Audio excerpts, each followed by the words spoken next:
Can you hear me? Okay, I can also still hear myself. Also, are we already live?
It's time for Fifth and Goal with Jax Sanford, interviewing all of the area high school coaches on last week's game and their upcoming opponent. Let's go live now to Mystic Grill at Mystic Creek Golf Club. Here's your host, Jax Sanford. Welcome to Fifth and Goal, hosted here live at Mystic Creek at the Mystic Grill. My name is Jax Sanford. Thank you guys for tuning in this evening. I've got Coach Don Harrison, the head coach for the Smackover Buckaroos. Coach, let's go ahead and hop into it. You guys took a really good win. You guys won 62-8 on the road in Horatio. Yep. And it's always a great win when you hold your opponent to under 10 points. It's always a plus. Yeah. And so, but I also want to highlight that you put up 62 points. So can you just kind of give me a rundown of how your offense or maybe even your defense were able to contribute to that 62 points? Yeah, we came out and played really well from the get-go. Jamari Robinson, guy that we call Juice, he actually had a receiving touchdown. He returned an interception for a touchdown, and then he had a kick return for a touchdown. So he scored all three ways there, special teams, defense, offensively. But, yeah, again, our sophomore quarterback, Trayson Parler, just continues to get better. He continues to improve. He threw 3 touchdowns. I think he was 7 for 8 for 170-something yards. Oh, wow. Threw 3 touchdowns. Joe Brown, I think Joe had 6 carries for 115 yards and a touchdown. Braxton Bryant had a receiving touchdown. He had a rushing touchdown as well. So, I mean, we got, a lot of guys contributing, but the defense as well. I mean, I think they scored very late in the fourth quarter, but with our starters in there, we held them under about 150 yards of total offense. Had 3 turnovers, 2 fourth down stops, 2 3-and-outs. So it was a good night for us all the way around. That's awesome to hear. That's awesome to hear, especially when your defense is able to get those 3-and-outs. It is always just a huge motivator for everybody on the team, knowing that your defense is going out there, putting in the work, doing their job. It really does help boost the confidence of the offense, knowing that they can maybe I don't want to say be more reckless, but be a little bit more reckless. No, what you're alluding to is exactly what I was about to say. Is as a play caller, I can take more chances. If I feel like our defense is doing a really good job, I may take more chances. I may call some more shots. I may put my quarterback in a position where he's got to make a decision, because I feel like even if we don't get it on 4th down and I go for it on 4th down, I still feel confident our defense is going to stop him. Or if we do push it and he tries to throw the ball through a tight window and it gets intercepted, it's not that big a deal, because I feel like our defense is playing at a really high level, which they are over the last few weeks. So, yeah, but you say reckless, I say take more chances. There we go. So as a play caller, I'm thinking, we're handling these guys. We're stopping them up, and we're doing a good job defensively. I'm gonna try to throw it a little. May throw it a little more. May throw it deep a few more times. But yeah, I'm gonna take some more chances than I would in a tighter game where they're moving the ball, we're moving the ball. But yeah, I know exactly what you mean. And yes, that does determine with your offense.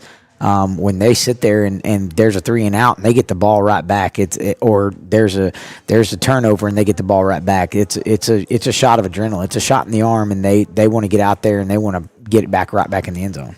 And and you said in a close game, it's always really great to get those 3-and-outs, like you said, in those tight situations. And then when your offense is able to have those long possessions and give your defense that chance to rest, that chance to catch their breath, and it always just boosts the whole team. And when one aspect works really well, it tends to boost the others. Absolutely. And you actually talked about something that I wanted to ask about, and that is, what did the depth chart look like this past week for you guys? Because I know that you've had a couple of injuries that you've been trying to move pieces around with, and we're getting back to where we're pretty healthy. Still without Mitchell, but again, I can't say enough good things about Trayson Parler, how well he's played, stepping in and taking over for Mitchell. Still without Colton White, our big defensive lineman. He's going to be out. He will not play this week. and Mitchell is a day-to-day thing. And so it's really a determination between him, how he feels, what the trainer feels he can do, and how he can play, and then what I think. And so we feel like we're getting there, and we're going to get when we do get him back. But again, once I do get him back and put him back at quarterback, I can put Trayson back on defense, and that makes our defense a lot better. I mean, he is such a high caliber player on defense. We call him our star backer, but really a lot of people refer to it as their nickel guy. I mean, he can cover a guy, he can blitz from the edge, he can stop the run, he can play the box if we have to. There's so many things he can do. He's literally like a Swiss Army knife. Whatever we need him to do, he can do it, and he can do it at a high level. So not having him has changed our defense a little bit. We're playing more of a 4-3. We have 3 linebackers on the field, not 2. But again, we've seen wing T last week where they were running the ball, trying to run the ball right up the middle. The week before, we saw shotgun wing T with center point. So having 3 linebackers on the field in this time where he's not playing defense has actually worked out really well just due to schedule. It's always funny how that falls sometimes, whether it be on the really, really good end or the really, really bad end of the spectrum. Oh, yeah. And so I'm assuming with a 62-8 win that a lot of the young guys got a chance to get in again this past Friday. And so what were some of the things that you noticed about their play, both good and bad? Slade Arnold, who is our backup strong safety, got in when we went in and let the young guys play. He got an interception. We had some young guys do really good. We got a lot of young guys playing special teams. My kickoff team is a lot of our young guys, and we got Slade's one of them. Ryder Beasley's another guy on my kickoff team now. Ryder is a sophomore that's been playing a lot on defense. He's the 3rd linebacker, and he's had some really good games back to back, playing the majority of the time. But yeah, when those younger guys are getting in, they're doing some great stuff. Casey Hicks is a guy on our special teams that does good stuff. Thomas Perry, I could go through and name a bunch of guys. Lane Falcon is another sophomore that when he gets in, he's doing a good job. Our offensive line, our second team offensive line, are pretty much our sophomore guys. They only got 2 or 3 snaps, and then they had scored. So by the time it kind of came back to them, Horatio got the ball and pretty much ran the clock out. But would like to see them play a little bit more as well. And just giving them a chance. They work really hard. They do a great job at practice being the show team, being the other team all week. Those guys work really hard, and they do a great job. But, yeah, I saw some really good things from our young guys on defense and special teams predominantly on Friday. Awesome. And is there anything else about your team's performance or maybe even how they handled practice last week that you just want to highlight? Well, I was really proud of them. We kind of talked about this trip, one of our longer trips, the longest trip we have of the year. So how far is Horatio exactly? Well, if you drive straight across, it's about 230, 235. But what we did was we went down to Texarkana, we ate lunch, and then we went and did a walkthrough in Texas, and then we drove up north through New Boston and went through Foreman straight up into Horatio. So we made a pretty good day of it. And we kind of sold it to the kids. This is very similar to playoffs. There's going to come a time where you're going to have to get on the bus and you're going to have to go a long way, and you're going to have to stop and get out and stop and get out and stop and get out. And we wanted to handle it like that. And I really was proud of them, how they handled the day, how they reacted, how they got there and they got prepared and they got locked in. So I was really proud of them for that. And I thought they did a really good job handling the trip. And practice has been good the last 2 weeks. Can't complain a lot. I feel like they're doing a good job. We're making little tweaks here and there, but they really are doing a good job in practice with their intensity and being able to focus and changing little things here and there and just getting better every day. That's what you want as a coach. You want them to show up every day with that mentality of, I got to get a little better today. Even if it's just a little bit, I need to get better today. That's right. And so, Coach, this coming Friday, you guys are going to be hosting Parker's Chapel, and we're going to talk about that right after this break here at SouthArkansasNow.com. More product than ever in the store history. That's what's happening at Union Kennel and Farm Supply. A huge sale is going on right now, including 50-pound bags of deer corn, only $6.50 per bag. 50-pound bags of rice bran, marked $1 off. No one, absolutely no one, has a better selection of small animals, birds, reptiles, saltwater and freshwater fish than Union Kennel and Farm Supply. 1100 West Hillsboro in El Dorado. Or call 870-864-9229. Non-stop phone calls, registered mail, repossessions, or threats of lawsuits from creditors, and it seems like no one is willing to let you hit pause and just catch your breath. You need the help of Robert Rushing and the Rushing Law Firm.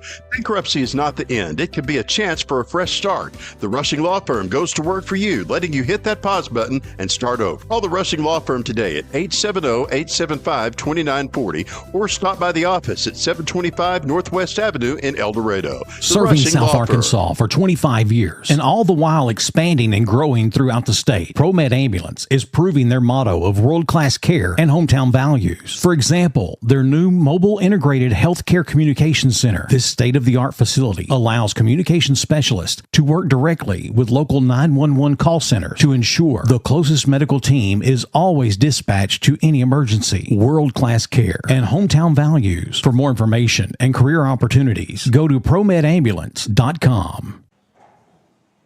All right, and welcome back to the Mystic Creek Grill. My name is Jax Sanford, sitting here with head coach for the Smackover Buckaroos, Don Harrison. And really quick, y'all, just want to do a huge shout out to Mystic Creek and the crew out here. Fantastic service. If you haven't had the Creole pasta or the seafood Alfredo, I'm telling you, chef's kiss. It's beautiful. It's amazing. Got it to go box of it right now. And so, Coach, you guys are going to be hosting Parker's Chapel this week. And when you watch film on Parker's Chapel, what are you looking at? Well, when I watch film offensively, I'm watching their front. I always start with the D-line. I always start with your D-line. I think the trenches are where the game starts and where the game's won. So I'm watching their D-line. I'm watching their steps. I'm watching how they come off the ball. Then I move to linebackers. I'm trying to figure out how your linebackers play. What are they reading? How well are they coached? And then I look at the secondary. I'm trying to figure out, what coverage you're in, who can we attack, how can we get a good matchup on somebody, how you play motion. When I send a person in motion, how are you going to adjust? If I send a guy in motion and I send him back, how are you going to adjust? So those are the kind of things I look at. Now, defensively, I also coach defensive backs for our team. So when I'm watching receivers, I'm watching their stance, I'm watching how they come off the ball, I'm watching if I can pick up on a tendency. Little things like every time you put a certain kid on this side, he always runs a slant. But if you put a kid on this side, he's going to run out. I mean, those are little things I try to pick up on. But, really when you watch film, I always start with the O-line and the D-line. I always start with how good is their defensive line. Are we able to block these guys? Are we going to have to double team this one kid? Is he really, really good? Is he big and strong? I mean, we're going to have to stay on his double teams and things like that. Those are the things I look for, and that's how I start watching film pretty much every Saturday. You started talking about watching the line, and my ears I know you can't see it back at home, but my ears perked up just a little bit. And so, Coach, there's only 3 games left in the regular season for you guys, including this Friday. And how is your staff and how are your players feeling about just the remainder of the season going forward from here? Well, they know that with 3 games left, these last 3 games are huge for us. We got Parker's Chapel this week, and then we've got Prescott coming to Smackover next week, and then we end the year playing on Thursday night against Falk. Those are 3 big games, and I think mathematically, if you look at it, we win this week, we're in the playoffs, and that was one of our goals. So I know they're very, very excited to achieve one of their goals, and then from then on out, they understand that everything that happens is your improvement in the playoffs. Where you get seated, how many are you going to host a playoff game? If you are hosting a playoff game, how many playoff games are you going to get to host? So, we talk about it all the time. We're 1-0. We're worried about being 1-0. We're not worried about what happened last week. We're not worried about Prescott next week. We're worried about right now. We're living in the now. We're being 1-0. But really, I mean, you get to the point where every game is important, and I'm really proud of this group of kids. I'm really proud of this senior leadership. My seniors aren't letting the other kids think about next week. They're not reliving. I mean, we come in on Monday, we watch a little bit of film of what happened on Friday night. Normally I pick out about 15 or 20 plays that I want to watch. My O-line coach does the same thing. We do the same thing on defense, and then we tell them once we're done watching film on Monday of what happened Friday night, that's it. It's over. We're not talking about it, whether we win, whether we lose. When it's over, we're done. We move on. And our kids have done a really good job of that, and I'm very proud of them for that. But, really, those last 3 games, we knew these last 3, these last 4 were going to be huge, and we needed to make sure we got it. And then the same thing, I think I know the coach from Center Point kind of understood, but when we got the ball there, we had about a minute and 50-something seconds left, and we scored again because we had to make sure we get our 13 points. Mm-hmm. And, those are the kind of things you think about as a coach. You'd hate to not, that's the difference between being a 2 or a 3 or a 3 or a 4 because you don't get your 13th point. And the other teams did, and you end up, it's a 3-way tie, and you're on the outside looking in because you didn't get 13 points. So, those are the things you think about, and the kids understand it, and there's a lot that goes into it. They got a good education last year. We went into that game last year, the last game of the year, with Falk. Whoever won that game was making the playoffs. Whoever lost wasn't. And, they saw how every game, all the wins, all the losses, losing this game by 6, but only, losing this game by 4. It was really tough that we lost so many close games. So I think the seniors this year, when they lived through that last year, they're taking advantage of every chance they get to win a game and make sure they get their 13th point, because we don't want to be, like I said, on the outside looking in. Right. And hosting playoff games is huge. Yeah, it's huge. Yeah, so. Especially in 3A, because the chances of going an hour or 2 hours away for a playoff game traveling, that's rare. Mm-hmm. You're looking at going 3.5, 4 hours, maybe even 5 sometimes in that first round. We don't want to be doing that. We want to be at home. We want to be sleeping in our beds. We want to be in class on Friday. I like to keep them in. I like to keep them in their structure and their routine as much as possible. And getting on that yellow dog and riding it all day, that's one of the things that you have to overcome when you go on a road trip. That's right. Well, Coach, I appreciate you coming in, and we missed you last week, but absolutely. But we're glad that we have you this week. Glad to be back. When we come back, we're going to have Coach Chris Morphus, the offensive coordinator for Junction City, and we'll be right back here at SouthArkansasNow.com. LSB Industries is committed to playing a leadership role in the production of low and no carbon products that build, feed, and power the world. Our El Dorado carbon capture and sequestration project is helping the company reduce its carbon footprint while enabling us to provide our customers with low carbon products. Whether it's protecting families from the predators in nature, to helping food taste better and last longer naturally, or just making sure the local ball field is at its best, Lanxess is involved in our everyday lives. With more than 450 employees locally and more than $32 million in payroll each year, Lanxess is doing their part to be a good neighbor and leader in South Arkansas. With that in mind, remember to call before you dig. Know what's below. In Arkansas, it's the law, and it's a free service. Call 811 before you dig. This brought to you by Lanxess. At Carl Malone Power Sports El Dorado, we've got the biggest selection of ATVs, UTVs, and motorcycles ready to ride today. Take advantage of special financing, unbeatable trade-in values, and service you can trust to keep you on the trails. Whether it's work, play, or pure adrenaline, we've got the machine to fit your lifestyle.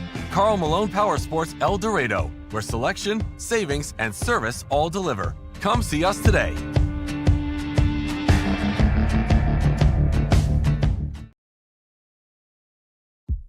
When it comes to your family's financial future, peace of mind matters. At Harrison Financial Management, they are right here to help you plan, grow, and protect what matters most. Whether you're planning for retirement, investing wisely, or securing your family's future, they will guide you every step of the way. Harrison Financial Management, your future, their commitment. And welcome back to Mystic Creek, hosted live at the Mystic Grill. Coach Morphus, it is always a pleasure to get to talk to you every other week. And let's just go ahead and hop into it. You guys got an amazing win, 43 to 14 at home versus Dirks, and it's always good to hold a opponent to a low scoring game, but to hold that Dirks offense to 14 points is really something impressive there. So I want to open up and just, what did Coach Jones do so well against the Dirks team? Well, I mean, we knew we had to stop the pass. They throw the ball really well. We didn't want to give them any cheap touchdowns. Keep them in front of us, make them earn it the hard way, and did a great job of keeping them in front, wrapping up and tackling. I mean. Yeah. I said here in my notes that it looked like Coach Jones and his guys were being greedy, playing dragon football, as he would say, and so that's good to hear. And Coach, I actually have a serious question for you here, and that is: have you voted for Dirks in the T-Mobile contest? Yeah, I think me and Coach Ball voted at halftime of the junior high game. They had a little Pee Wee cheerleader come around, and they were bringing an iPad around and asked us if we want to vote. We're like, sure. I mean, why not? Yeah. So it's always good to help out another school. For those of you at home who may not know, Dirks is as of right now the number one finalist, but they still need your help to make sure that they get, I believe it's $1 million to improve their facilities. Coach, what do you have to say about Dirks facilities and how they could benefit from these improvements? Well, I've been to the Holler, I guess. The junior high game the other night was my 5th time going. When I was at Poe, and we were able to go, I think, 3 times. And then I think we went once for junior high one year. But they have a very surreal setting for football. Mm-hmm. I mean, it's coming off the hill, and you come in over the little low water bridge or whatever with your bus, and you park back around the old field house. And I mean, like any school, I mean, I'm sure they want to have the nice things available for their kids, and their kids always play hard and work hard. The fans show up, and so you'd always love to see a school like that, be able to improve their situation. So. But I always thought it was a great place to play. It's a great atmosphere when you go there. We were fortunate to go there twice in the playoffs, and we came out with wins, thank goodness. But it was a great setting, a great football, feel and place to be, especially late in the fall, cold weather. So, I've never had any ill interaction with their fans or anything like that. So, obviously, you'd love to see a place like that be able to upgrade their stuff. Yeah, that's right. So if you haven't, all you have to do is search "Vote for Dirks T-Mobile," and it'll pull up on whatever website or search engine you're going off of.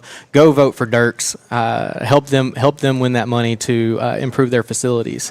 And now, cutting back to the game, Coach.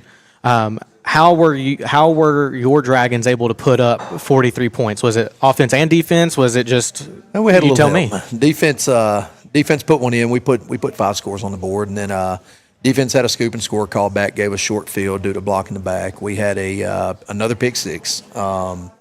Secondary's getting pretty prone to intercepting the football. So Zamondre Gray stepped in front of one and took it all the way back. But, I mean, 35 points, we ran the ball pretty well. We sputtered at times, and I'm sure Coach Jones will tell you that defensively at times we didn't play our best either.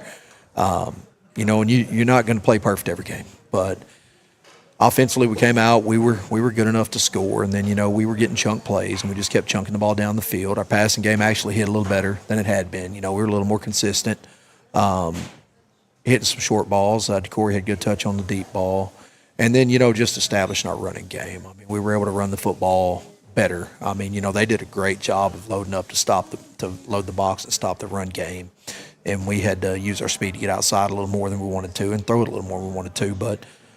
Overall, we were able to get what we needed to get on the ground, and a good mixture of spread and wishbone. So hats off to them. Their kids played incredibly hard. I mean, they gave us all we wanted for a while, and we were able to pull away, so.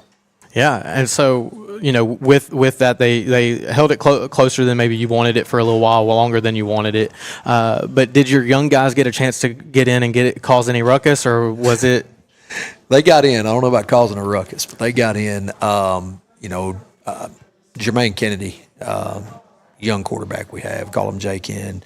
He got to throw the ball around a little bit late, some short passes and things. Some of our young linemen got there and got to execute a little bit. We had several running backs got in the game, and, they've been able to play a little bit the last few weeks. So, It's always good to see them get in and get more reps and game reps. That's one thing you can't. You can graduate a older group, and the next group behind them be pretty good. But if they haven't got on the field and gotten that experience, it hurts them. And we're fortunate that our guys have been able to get out there and have that chance to participate and show what they can do. And they work hard during the week too, and you want to get them in the game. And subbing them sometimes, you don't always get them enough reps. Right. So it's a joy to see them get out there and go after it. And, the cool part is they didn't execute some things they thought they should, and they weren't really satisfied with that. So that's a great thing to see as well. So always wonderful to be able to get a score up enough to be able to get those guys in. So yeah, and actually you said something that I thought was pretty important, and that is, if you've got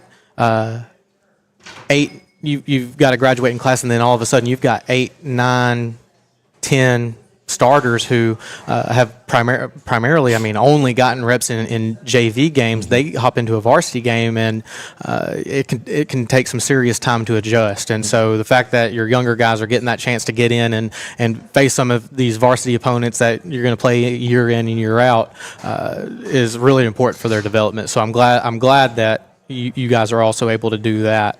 And what did the offense do well, even if it was the small things on a play? Well, we did a good job of keeping ourselves out of bad situations for the most part. We've had times this year where we've gotten ourselves caught behind the sticks a little bit, trying to do a little too much. We've had times where we would get bogged down and wouldn't convert, on a critical third down and such. And, we would get in a position where we needed to throw the football. I know against Mount Ida, we needed to throw the football some, and we struggled. A couple weeks ago, I think we were 5 of 13 throwing the ball, just had a bad game throwing the ball, and we stayed very consistent with, we would call a pass play and get ourselves out of a jam. We found guys who were open, and we got them the ball in stride. The deep ball being back again, we had got kind of in the habit of overthrowing the ball a little bit, and our quarterback, Corey, did a great job this week of working with his touch and working on, throwing touch balls. And we have great receivers, and we have really athletic guys. And he did a great job of getting the ball where they could go catch it and make a play on the ball, and they did. And that bailed us out of a lot of, I'm not going to say bailed us out, it kept us in positive situations ahead of the sticks and ahead of the game, and trying to make sure that we weren't putting ourselves in a position where the defense had the upper hand and was able to get us one-dimensional. So, yeah. And when you're talking about being behind the sticks on third down, setting yourself up for a third and extra long, your playbook is really, really condensed at that point on your options. And so I know from a play calling standpoint that it makes it easier on you when your guys are able to execute and keep themselves out of those situations, so that you can put the right guys in the right place at the right time for those conversions. And what else did you want to highlight about your team, just in their performance, or maybe even in practice in the week leading up to, that they did really well, or maybe just put extra effort in, or maybe made special improvements on? Well, going into the game, it can get to be a drag when you're playing, opponents who are good in their own right. But when you are playing an opponent that you feel like you're going to win the game against, it's hard for kids to stay focused sometimes. And I think our guys did a good job of working hard in practice to make sure that we were prepared for the game. And there's always going to be that lull, and it can sometimes being dominant can get boring at times. And you have to remind your guys it's a nameless, faceless opponent. You can't worry about who you're playing. You have to worry about yourself, and are you playing your best? Mm-hmm. Not going to say that our guys really set that tempo, but our guys did come out and practice with the discipline needed to be able to go win the game on Friday night.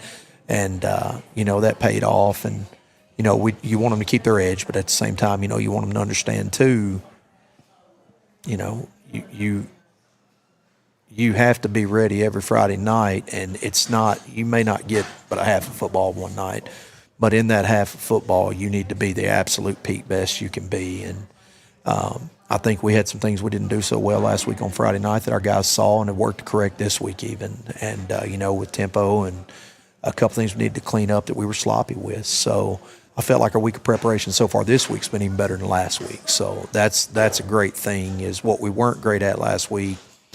our guys kind of knew we're creatures of habit and decided to go out and fix this week. So Yeah. That's awesome. That's awesome, Coach. And so next week you're going to be traveling to Murfreesboro, and we're going to talk about that right after this break here at SouthArkansasNow.com. Every gift tells a story, and at Especially For You, they help you make it unforgettable. Birthdays, wedding showers, baby showers, graduations are just because. Especially For You creates one-of-a-kind gifts made to touch the heart. Anyone can buy a gift card, but the best gifts aren't bought. They're made at Especially For You. Stop by and visit Especially For You and find the perfect gift for life's special moments. You're tough, determined to take challenges head on. But when cancer strikes, you'll need more than strength. You'll need the right care. We provide the tools you need to fight and the compassionate care you need to keep going. Every step of the way. Kartai. We're with you.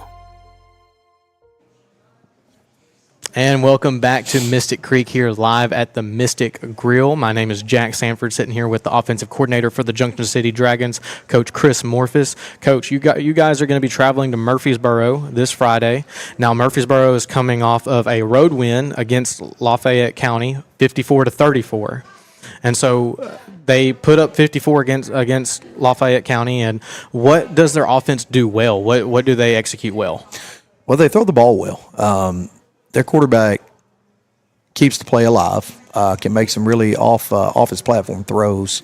They execute scramble drills very well. Receivers can get loose from you if you're not on top of them. Several of the films we've watched, they've had guys get wide open on a secondary route, or a guy was running a route and adjusted a little bit or chopped it down a little bit to get the quarterback a better area to throw to. And while they don't seem overly complicated, they do seem very well coached at what they do, and very, very, they're high execution, I guess. And that's what you have to be mindful of is, they don't miss a lot. And we feel like we can stop them, but at the same time, you have to be mindful. If you give them stuff, they're going to take advantage. I mean, they're a solid ball club, and they're well coached, so. Yeah. And what should any Junction City fans that are traveling to Murfreesboro expect to see from the Murfreesboro defense? Their defense, they mix it up. They'll go in even an odd front. They'll be in a 3-4 to stop the run out of the spread, and then they like to go to a 4 front versus heavier sets. They play hard, man. Their middle linebackers tackle really well. They cover you up. They make you really work for it. They're not going to give you any cheap stuff. They're going to make you go out and earn a play. And we noticed that against Gurdon and several others they played early in the year. So, we're going to have to execute at a high level. And if we do, we feel good about our chances, obviously. But, they're going to give us all we want. They beat us last year, and our kids hadn't forgot that. And they've brought that attitude in this week it's not going to happen 2 years in a row. So, but as far as their defense, they fly to the football. They've got big guys. They line up well. They execute what they do. I mean, just like the offense side, they're well coached, and they run to the football, and they do what they're coached to do. So what are you, especially as the offensive coordinator, what are you hoping to maybe exploit from things that you've seen in their game plan, without giving away too much of what you're looking at? Man, we want to run the football, and we just had to find our matchups, and we feel like, we've got some positive matchups out there to be able to run the football, and I guess our philosophy always is we want you to have to load the box, stop us from running the ball, and then give us passing options. We have a lot of athletes, and our offensive line feels like they got something to prove. They don't feel like they blocked their best last week, and they want to come out and set the tempo this week and start things off. And we talked a lot in practice about tone, and our offense hadn't been setting the tone as much as we did earlier in some games earlier in the year. So we're determined to set the tone and tempo coming out in this one. But I don't think it's any secret we want to run the football. We got great running backs. We got a great O-line. I mean, posts going around about how big our offensive line is, and I guess people call them fifth-year seniors and everything else, question, because we are large. We are very large, and when we do our jobs and we execute, we can be dominant. But like I say, you don't play the game on paper, and you don't play the game on the weight scales. You have to play the game between the lines, and our guys realize that, and they've got a little something they want to prove this week. So That's right. Well, Coach, I appreciate your time. I appreciate you coming out. We look forward to seeing Coach Jones next week, and then you again the week after that. And when we come back from this break, we're going to have Coach Jason Porter, the head coach for the Strong Bulldogs, with us here next at SouthArkansasNow.com. For nearly 50 years, South Arkansas floors have been covered by El Dorado Custom Carpets. And not just carpets, but true hardwood, laminate, stone, porcelain, ceramic, marble, and more. And guess what? It doesn't end with just floors. El Dorado Custom Carpets carries a tremendous selection of backsplash, wall tile, and area rugs. The truth of the matter is, one commercial can't come close to telling you everything you can find at El Dorado Custom Carpets, 1601 East Main Street in El Dorado. Call 870-862-4945.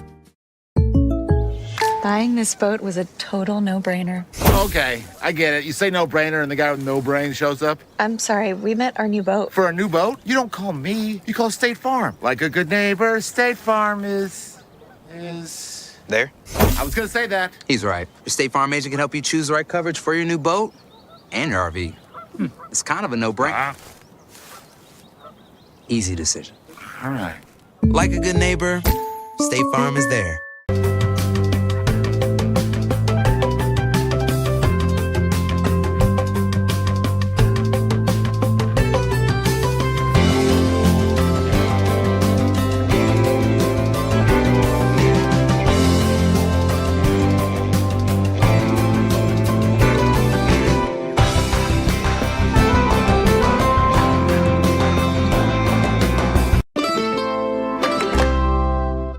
When it comes to protecting your home or business, trust the name that's been serving South Arkansas for 3 generations, Cross Roofing and Sheet Metal.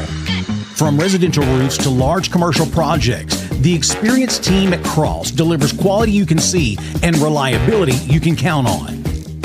Cross Roofing and Sheet Metal, built on trust, proven by results. Call Cross Roofing today. Put a solid future over your head. And welcome back to the Mystic Creek Grill. My name is Jax Sanford, sitting here with the head coach for the Strong Bulldogs, Coach Jason Porter. Coach, you guys did a fantastic job from what I see. You guys won 50-8 versus Hermitage, and like I said with the previous 2 coaches that came on before you, it's always great to hold your opponent to a low-scoring game, and especially when you hold that opponent to under 10 points. And so what I really want to know is how did the offense and maybe even the defense put up those 62 points? I know you sent me some of the stats, but just kind of give me just a run-through of how that happened. Yeah, we on film, we felt like we could run the ball on them. Our blocking schemes, but what we do good, we have some quickness on the line, and we first 3 plays of the game we scored. We had 2 plays and we scored on the 3rd play, and from there we just kind of methodically just wore them down. Our defense, we were sending 5 guys almost every play. They never really could block us at any point the whole night. They finally scored with about 2 minutes left in the game after we kind of cleared the bench, but I don't think they would have scored if we'd had our starters in there. So, and I know that a couple weeks ago you were dealing with some depth chart issues, and so what did the depth chart look like in this game for you guys? Yeah, we were back to full speed, offensive, defensive. We had no one out. Oh, that's always a great feeling. That's a big deal with when you have 15 players. We did come out. One of my running backs, the guy has a little groin twinged. We took him out, in the 3rd quarter. We're working on him this week. Luckily, we have 2 backs that can go pretty well. So, I feel like we'll still be 100% by Friday. Yeah, and so you told me that Devin Boone had 187 rushing yards with 4 touchdowns. All 4 were rushing touchdowns. Right. Golly, I mean that's awesome. Yeah, he's a sophomore. And a sophomore at that. So, so somebody that we can look forward to talking about on Tuesdays for right. the coming future. And then you said that Jay Taylor had 144 rushing yards with 2 touchdowns. Both of those were rushing touchdowns? Correct. Okay. And actually on the other side of the ball, like you said, you've only got 15 guys. So on the other side of the ball, he also had 10 tackles on defense, double digits. Right. So he was playing, not only was he playing Ironman football, but he was playing top-tier Ironman football. Yeah, and with 7 of our 8 starting on offense, flip over and play defense. One of our big linemen against a team like Hermitage who ran a full spread, we didn't have the big lineman in. I took him out, and we had all quick linemen, which they struggled with. And Hermitage, I mean, they've scored 72, 68, 44, 42 again in 4 of their games. The 4 games they won, they scored that many points. So holding in the 8 points was a pretty big deal. And Jay led the way, which he usually does on defense. And correct me if I've got this wrong here, but Shadarian Williams with a 21-yard touchdown reception. Right. I know that you said that you felt like you could really run the ball on them. And so at what point in the game did that receiving touchdown come? End of the second quarter, we were kind of in a hurry-up offense where we were 4 wide, run a simple route combination where we have 2 goes right up the middle of the field and 2 outside guys run 5 and outs, and Shadarian beat his guy. Cole Fife threw it up. He caught it. And then Zayden Hurd. Zayden Hurd recorded 13 tackles. Right. He's our by far our best offensive lineman too. He's about 6'4", 270. He plays defensive line. When Hermitage couldn't really get anything going passing because we were rushing the quarterback, so they went into a run type offense, and I put him in. He's getting a lot of looks. He was at UAM. He got invited to their game this weekend by their offensive line coach. Oh, wow. He's one of the kids I told you, Ole Miss invited him over this summer. So he's somebody that's going to play in college. He's just a big kid that really, really could go either way, too. He could play offense or defense in college.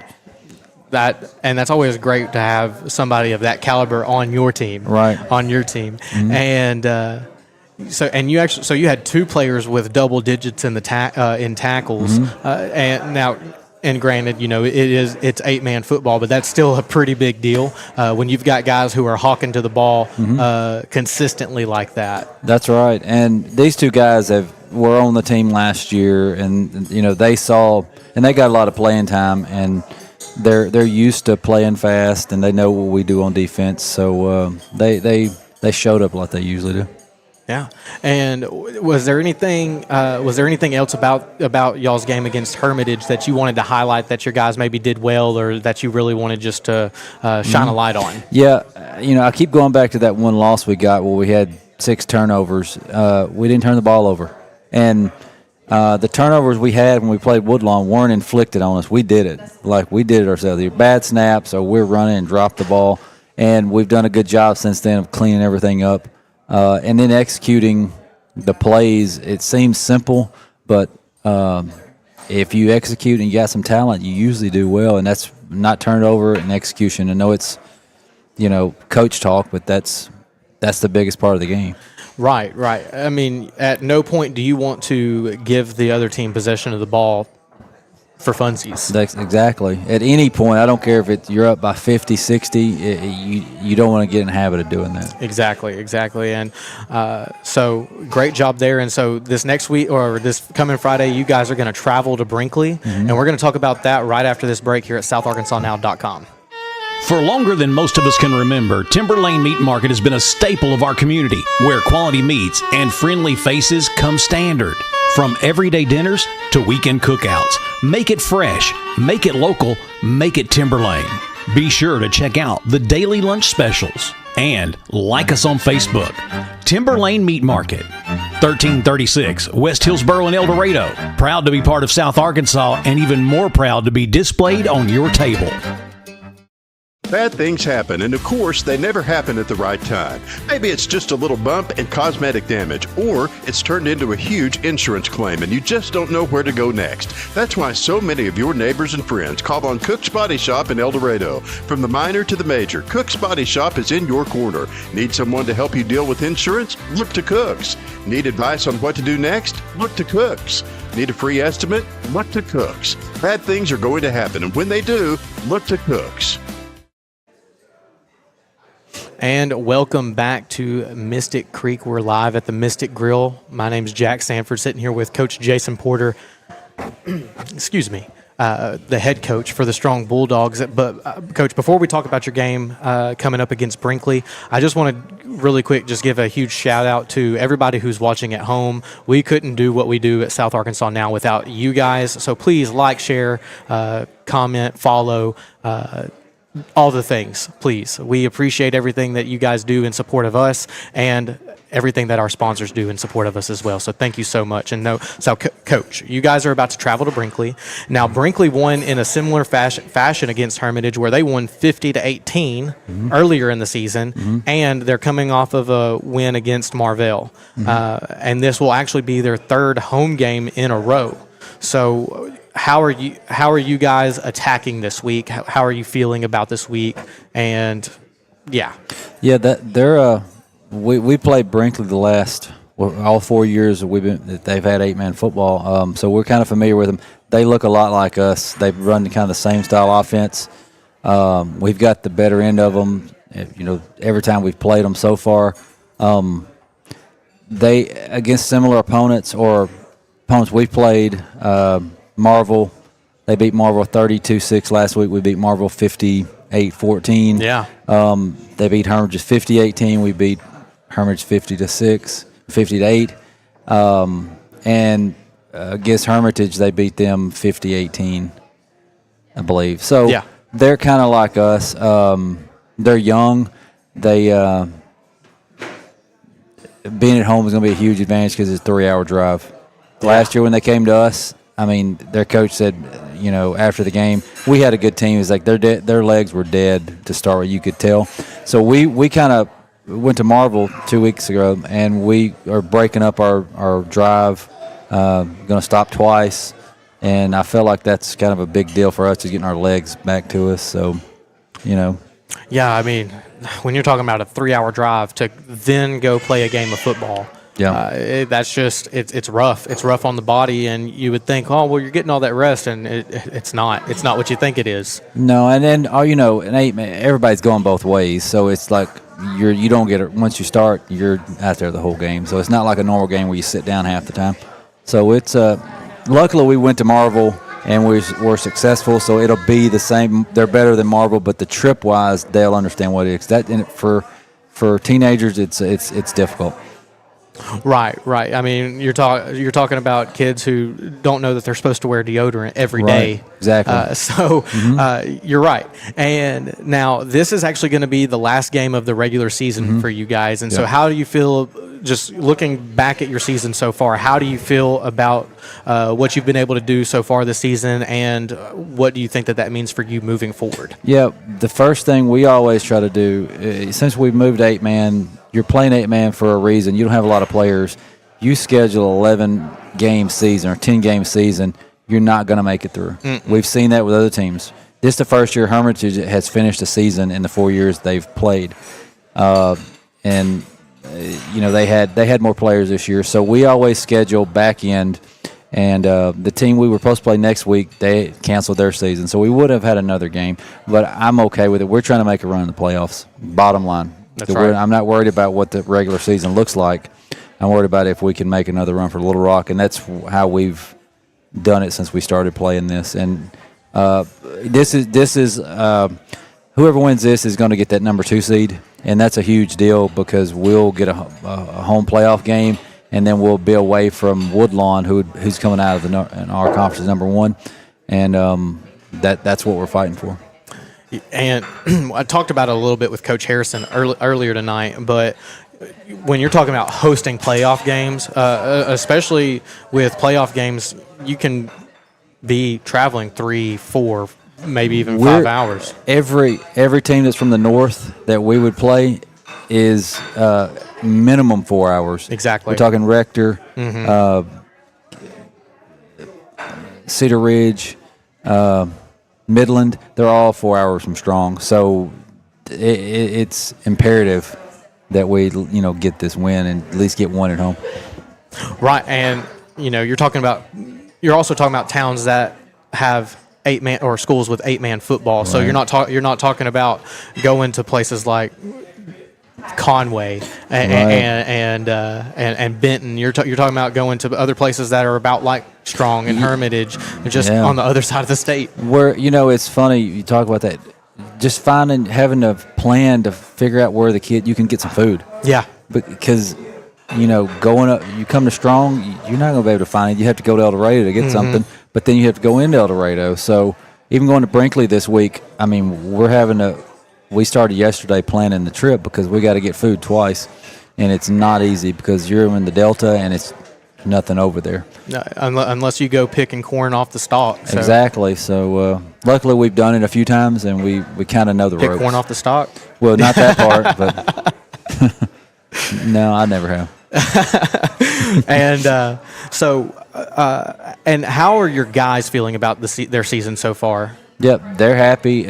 Other than that Woodlawn game, I keep going back to it, but they have an understanding. We had 4 players hurt that were critical, and they understand that, and they bounced back with some big wins, and I feel like we've got a lot of momentum moving now. So they've been practicing well. They feel good about it, and they know what the playoffs feel like, and once we got in the playoffs, they've been pretty happy. So. And what do you expect to see from the Brinkley offense? Very similar to us. They run a spread where they'll have 2 receiver sets. Quarterback's going to be in the shotgun all the time. They have a real quick little quarterback. He's from their junior high last year, but he's very talented. And they will throw it about like we do, maybe 5-6 times a game. But it's enough to where you have to honor it. But they're going to rely on a lot of spread and to run the ball. Okay. And is there anything that you want to want any fans who are going to be in attendance to be on the lookout for from this Brinkley team, offensively or defensively? Yeah, they're going to be really aggressive on defense, and we've seen that. But on film, I've seen a few things where they kind of spread out, and we're going to have to be pretty physical with them. And on offense, they have a lot of big plays, and we're just going to have to make sure we don't let anybody get behind us. That's right. Well, Coach, I appreciate your time. And when we come back from this next break, I'm going to have Coach Jonathan Hicks, the head coach for the Parkers Chapel Trojans. So, Coach, I appreciate your time, and we'll be right back after this at SouthArkansasNow.com. Hitting a buck to hang on the wall rarely happens by accident. It starts with preparation, takes some skill, and often even a little luck. Country Village Sporting Goods is your headquarters for all 3. Right now, check out a brand new shipment of feeders, so new that they're still pulling them out of the boxes. A huge selection of lacrosse boots and plenty of warm weather camo for that early season hunt. And of course, bow hunters can't go wrong with the sales and service at Country Village Sporting Goods, 965 Smackover Highway in El Dorado. If you born and raised in Arkansas, make some noise right now. You got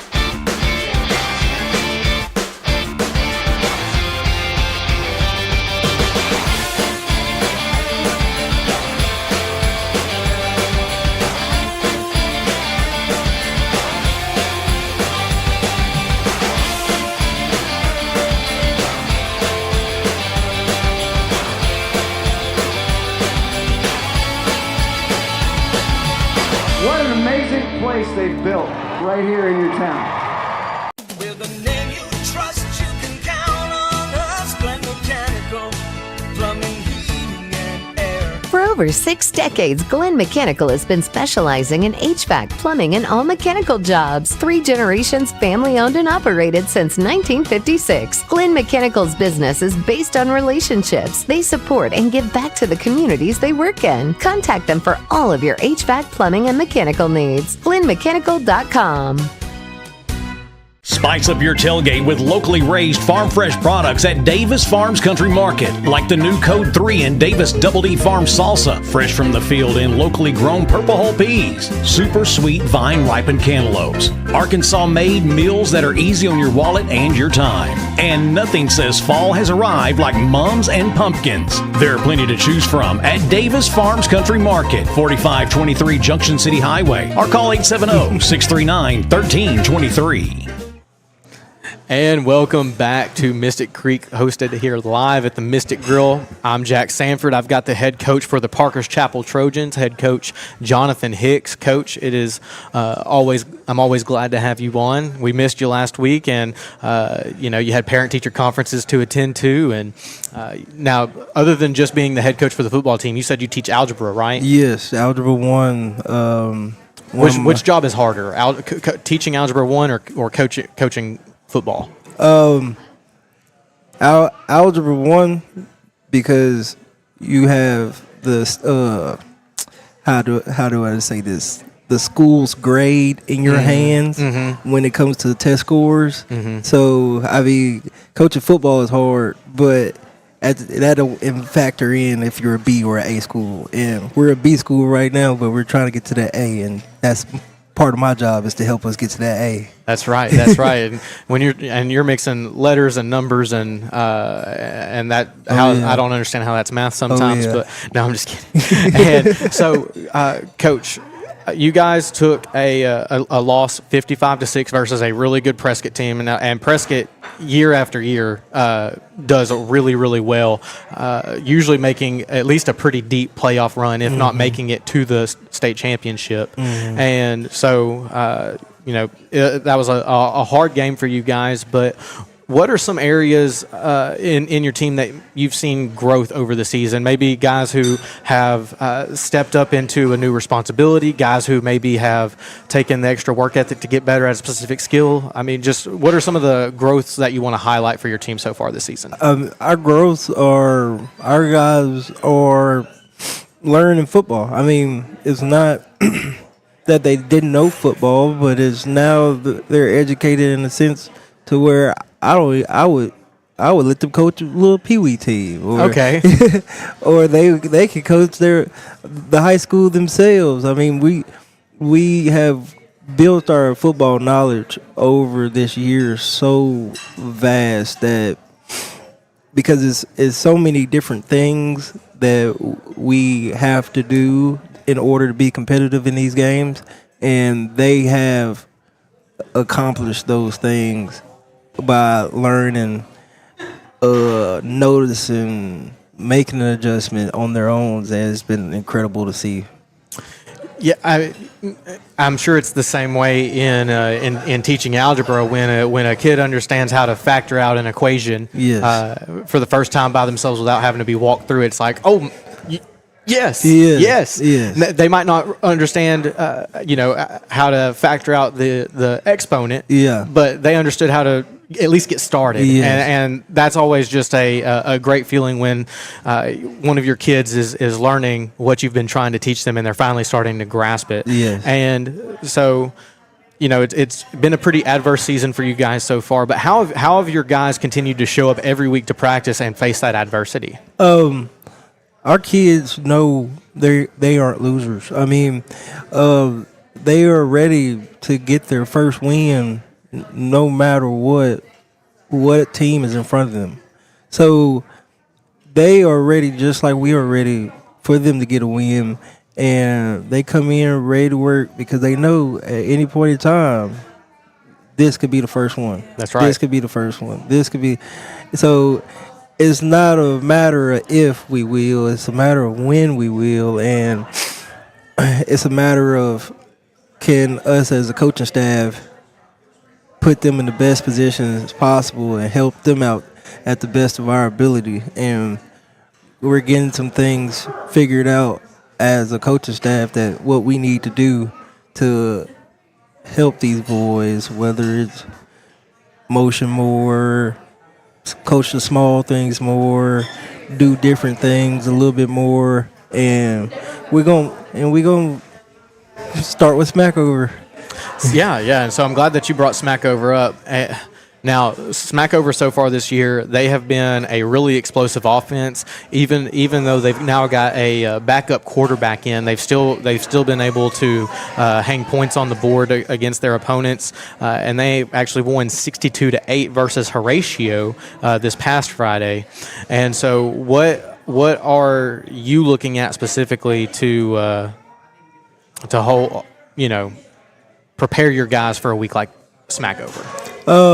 Obviously, we start with the basics of what are the base plays, what are the base passes, run plays, what they like to do as a defense, blitz, what coverage they like to be in, and how can we attack those schemes with our scheme. And that's first and foremost.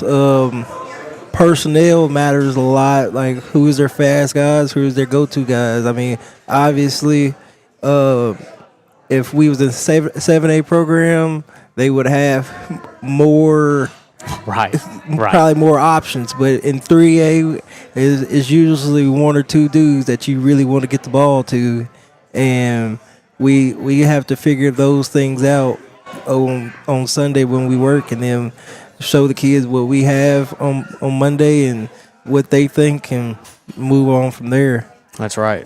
And so, Coach, before we continue to talk about the upcoming Smackover game, we're going to take a really quick break here at SouthArkansasNow.com.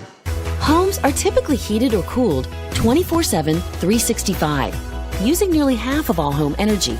That new stainless steel refrigerator may look cool, but upgrading to the quietest and most efficient HVAC system can have much greater rewards. Choose a system with a Wi-Fi enabled thermostat, so the most important appliance in the house is also the smartest, allowing you to set the perfect comfort level from anywhere. Presented by Lennox. Learn what perfect feels like at Lennox.com. Need equipment for your next job? Don't settle for the traditional rental experience. The rental experience with Equipment Share is a great experience. We rent everything from dozers to skid loaders, mini excavators, even smaller hand tools. They've always got what we need. They're timely. The billing is quick and accurate. The guys are able to set it up. They do it through their phone. I love Equipment Share. Renting with Equipment Share is not like any other company out there. It's 1,000 times better. Yes, sir. All right, and welcome back live here at the Mystic Grill. And, Coach, now you guys are getting ready, and you've got a long road trip ahead of you, all the way over to Smackover this week. And so you already talked about what you're looking at as far as, who are their go-to guys, and who do you need to look at limiting on big explosive plays. What aspects of the game do you feel like your guys stand a good chance at dominating at against this Smackover team? I like to believe our O-line is really powerful. It's been our safe haven all year. It's been our standing point. I mean, even Coach Glass at Prescott said, man, y'all have one of the strongest O-lines I've seen all year, and I take pride in that. I mean, I'm happy. Our guys work hard. They put in work every day to be the dudes they are. That's right. And so do you expect to be able to run the ball a little bit more against Smackover, knowing that you maybe have a little bit more confidence behind your line and just get the ball behind them and let it go upfield, or do you feel like they have a good chance at really good pass protection and that you guys might be able to air it out a little bit? Well, I'm hoping. I always hope we can just run. I mean, that keeps the clock moving, and the more the clock moves, the more we can run it. That puts the chances of us winning way up. That's right. So I always hope that we can establish the run first. Like I said earlier, we're gonna try some new things, and it's gonna be exciting to see what we can do, what we can get done against this Smackover team. And is there anything else about your team that you want to highlight? Just whether it be growth anywhere so far this season, or maybe the way that they've been approaching things in practice. Anything else that you just want to highlight about your team? We have a great group of guys. I love my team. I love them as people, as as young men, I can't wait to see them grow up. I wouldn't rather be with anybody else, whether we was 7-0 or like we are currently 0-7. They come in, focus every day, and ready to get a win on Friday. I mean, obviously the result hasn't gone in our favor, and that's on the coaches. I mean, that's never on the players. So we, again, as coaches, have to figure out how to get them to shine, and they shine every Friday night, and as coaches, we got to get the win for them. Okay. I like that answer, Coach. And so we're going to go to a break here in just a second, and when we come back, we're actually going to have the running back and special teams coach, Keontae Larry from El Dorado, join us. And so, Coach, I appreciate your time. I hope you have a great rest of the night. Good luck this week. Thank you. And we'll be right back after this at SouthArkansasNow.com. Go Trojans. More product than ever in the store history. That's what's happening at Union Kennel and Farm Supply. A huge sale is going on right now, including 50-pound bags of deer corn, only $6.50 per bag. 50-pound bags of rice bran, marked $1 off. No one, absolutely no one, has a better selection of small animals, birds, reptiles, saltwater and freshwater fish than Union Kennel and Farm Supply. 1100 West Hillsboro in El Dorado. Or call 870-864-9229. At the Carl Malone family of dealerships, Ford El Dorado, Chevy El Dorado, Toyota El Dorado, and Carl Malone Toyota of Ruston, the mailman always delivers. With over 200 brand new vehicles and over 150 quality pre-owned options, you're sure to find the perfect ride. Looking to sell? We'll buy your vehicle, paid on the spot. 4 dealerships, one name you can trust, Carl Malone. Because when it comes to great deals, the mailman delivers. Whether it's protecting families from the predators in nature, to helping food taste better and last longer naturally, or just making sure the local ball field is at its best, Lanxess is involved in our everyday lives. With more than 450 employees locally and more than $32 million in payroll each year, Lanxess is doing their part to be a good neighbor and leader in South Arkansas. With that in mind, remember to call before you dig. Know what's below. In Arkansas, it's the law, and it's a free service. Call 811 before you dig. This brought to you by Lanxess.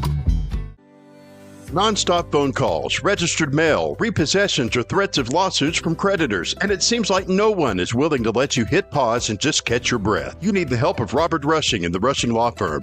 Bankruptcy is not the end. It could be a chance for a fresh start. The Rushing Law Firm goes to work for you, letting you hit that pause button and start over. Call the Rushing Law Firm today at 870-875-2940 or stop by the office at 725 Northwest Avenue in El Dorado. The Rushing Law Firm. And welcome back. We're live here at Mystic Creek at the Mystic Grill. My name is Jax Sanford. I've got Coach Keontae Larry, the running back and special teams coach for the El Dorado Wildcats, with me tonight. Coach, glad that you're here. I'm glad to get to meet you. And before we hop into talking about any of the games, I just want to give the people at home just kind of an idea of who you are, and I kind of want to get to know a little bit. So, who are you? How did you get involved in the game, and how has that led you here to El Dorado? Okay, my name is Keontae Larry, of course. I was born and raised in El Dorado. Attended El Dorado High School. Played football under Scott Reed. What year did you graduate? 2019. Okay. So, fortunately, I missed the state championships by a few years. But football has been a part of my life. I played Pee Wee, played all the way up through 7th grade, and I knew in junior high that I wanted to be a coach. Right. So, I graduated high school. I went to Henderson State, majored in health and PE. I was a student assistant over there for 2 years, and then once I graduated, I went down to East Mississippi, Last Chance U, for a few months, and then I took a job at UAM as the running back coach. And then I was there for a year, and then I went to Mineral Springs, Arkansas. It's a small 1A/2A school in Southwest Arkansas. Yeah. And then I came back home. And then you came back home. Yes. You love to hear it. Yeah. So you spent some time at Henderson State. So you would have been there in the football season of 2020. No, sir. 21 and 22. Oh, 21 and 22. Yes. Okay. I got you. Yeah. And so you spent some time across the street from. I wasn't there anymore at that point, but I actually worked for 2 years as a student athletic trainer for the Ouachita football team, and then I got convinced to join the cheer team my junior year, and I'll tell you, it was the best experience I've ever had. For anybody who does not respect cheerleaders, you don't know what they go through every week, every day to put in the work to cheer on the football team, and but you know. Really good history with Henderson, and so I know that you learned from some pretty great football minds over there at Henderson, and then spent some time over in East Mississippi, and then over at UAM and Mineral Springs, and now you're here in El Dorado, and that's awesome. That's awesome that you get to come back home and get to coach the team that you grew up playing on. Yes, sir. And so let's go ahead and hop into a little bit about the game that happened this past Friday. The Wildcats took a loss 60-36 versus Benton at home, and you know, you're the running backs coach, so coach, just kind of tell me what did the running game look like? I unfortunately did not get to be at the game Friday. I was struggling with a terrible case of strep, and didn't get to be there to call the game, and I genuinely just couldn't even tune in. I was asleep. So just tell me a little bit about what the running game looked like against Benton. The running game versus Benton looked like normal. What we playing for every week is our goal is 300 yards a week, and so we was almost there. And the biggest thing, we had small, minor issues that shot us in the foot and killed a couple drives. Other than that, nothing was different from what we playing for every week. That's right. Yeah. That's right. Exactly. That's the mentality that you have to have. And now I know against Sylvan Hills that the Wildcats got hurt a couple times on special teams. And so, what did it look like on special teams this past week against Benton on Friday? This past Friday versus Benton, we had a great job on special teams. We actually recovered the onside that I told them that was coming. Kids paid attention to minor details, and like I said, we had a few hiccups versus Sylvan Hills, but other than that, we fixed it and we was good to go. Okay. And a lot of kids out there playing both ways, and we got a few sophomores that are stepping up to the plate. Both of my kickers are doing a great job, Eric and Byron. Yeah, they have done a great job so far this season, and even made a couple of long field goals. Yeah, Eric made a 36-yarder, so yeah, I was pretty proud of him about that. Absolutely, and so Coach, don't want to dwell on the negatives too much, but how was Benton able to put up those 60 points against the Wildcats? What were some of the just major contributing factors there? Versus that, defense played hard, offense played hard. In a game of football, you got momentum. And once momentum leaves your side, it's very, very hard to get it back. Kids played to the end. Unfortunately, we lost. We hate that feeling, and we're moving on from it. Yeah, and, you know, I don't feel like the scoreboard was the best indicator of how that game went on because I do know I woke up once or twice and tuned into the game and saw that it was only a 8-point game, yes, sir. Or just barely a 2-possession game a couple of times. And so when I saw the final score when I woke up Saturday, I was just like, man, that just doesn't seem right. So I know that's not the best indicator. But what did they do well to put up those 60 points? You know, were they able just to air out the ball really well, or were they able just to dominate on the line of scrimmage? What was going on there? Like I said earlier, we had a couple hiccups Friday. To start it off, on special teams, we had a snap over our head for safety, and so that flipped the field for them, and we kicking it from the 20, and they get it back on the 50. So other than that, like I said, I think special teams played a factor in that based off field position. But other than that, offense did what they coached to do, and defense did what they were supposed to do. And 60-36, 20 of those points came in late in the fourth quarter once both teams start subbing in younger guys to get them reps on Friday night. Yeah, that sounds right.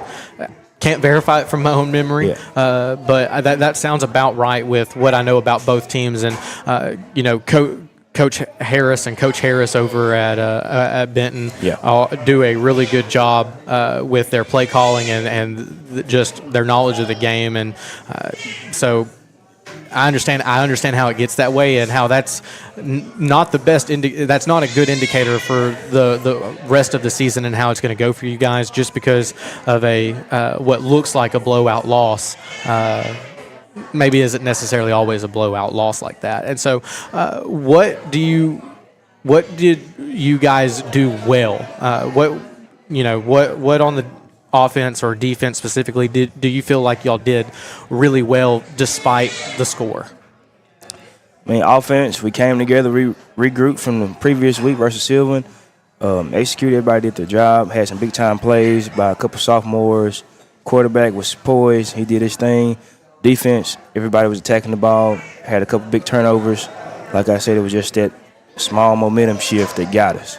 Right. The kids did everything they were coached to do. Coaches did a hell of a job coaching the game. Excuse me. Talking to Jack like I'm talking to him in person, so yeah. So it's okay, Coach. We're not on the radio, so we're not going to get fined. Okay. But I don't want to get fined. You didn't hear that at home. Okay. But yeah, and that's fine. That's fine. And so, what do you think? After seeing this Benton team, after seeing this Sylvan Hills team, Marion, some of the top teams in the conference, and you still got some good games left in the season so far, some good teams to see. But what do you think the playoffs are looking like, as far as maybe who it's gonna go through, or maybe what teams do you think are gonna make the deepest runs? First, I think we can make a deep run. Absolutely. In ourselves, El Dorado. Right now, it's kind of limbo on our side of the conference because it's a lot of tiebreaker points being added up right now. I think they got Sylvan at 1, Benton at 2, and we're at 3. And we got to win out, and it's a possible chance that we could become conference champion and get the number 1, and we just need some help from the other side. But I think ourselves, Ben, Sylvan, and possibly Mary can make a deep run. Jonesboro's in that mix too. Yeah, Jonesboro and El Dorado always play each other so well. Yes, sir. I remember back in my day when, like you said, in the Scott Reed era, you wound up playing Jonesboro the Friday after Thanksgiving a lot, and that was always going to be a close, hard-fought game. And a lot of times you actually wound up in Jonesboro for that game, even under Coach Reed, and I mean, it's a lot colder up there. You wouldn't think that it makes that much of a temperature difference, but it is harder when you have to go to places like Jonesboro and play in the playoffs in the cold like that. And so I believe you and agree with you that it's still wide open on who it can go through and who can make a deep run. And what about on the other side of the conference, on maybe like the 6A West side? Have you gotten much of a chance to see? Greenwood's dominating over there, still in the feet. I think they're rolling on a 25-game winning streak, I think. Then you got Shiloh Christian that's sitting at number 2. Mm-hmm. Mount Home has turned their program around, so they're in the debate. And I think Van Buren. So those are the teams that we think will make a deep run from that side. Yeah, and I think that's accurate. Yeah. One, speaking historically, and two, got a chance over the past couple weeks just to kind of glance at what the other side of the conference is looking like, and I think you make a great point there, Coach. And so now this coming week, you guys are going to travel, and I am too. I'll be able to make this game. Going to travel all the way to West Memphis, and so we're going to talk about that right after this at SouthArkansasNow.com. Serving South Arkansas for 25 years, and all the while expanding and growing throughout the state. ProMed Ambulance is proving their motto of world-class care and hometown values. For example, their new mobile integrated healthcare communication center. This state-of-the-art facility allows communication specialists to work directly with local 911 call centers to ensure the closest medical team is always dispatched to any emergency. World-class care and hometown values. For more information and career opportunities, go to ProMedAmbulance.com. When it comes to your family's financial future, peace of mind matters. At Harrison Financial Management, they are right here to help you plan, grow, and protect what matters most. Whether you're planning for retirement, investing wisely, or securing your family's future, they will guide you every step of the way. Harrison Financial Management. Your future, their commitment. And welcome back live here at the Mystic Grill. My name's Jax Sanford. This is Coach Keontae Larry. And Coach, you guys are going to get ready to travel to West Memphis, another long drive for a conference game. Now, it was only 3 weeks ago that you went to Marion into hostile territory and took a big win over a powerful team in Marion, two defensive or Division I commits in the backfield, and you guys were able to take a win away from them and just played Wildcat football, physical smash mouth football against them. And so you're getting ready to travel to West Memphis, and now West Memphis is winless so far this season. How are you and the rest of the coaching staff ensuring that this isn't a trap game for your guys and that they are prepared like this is a 7-0 West Memphis team?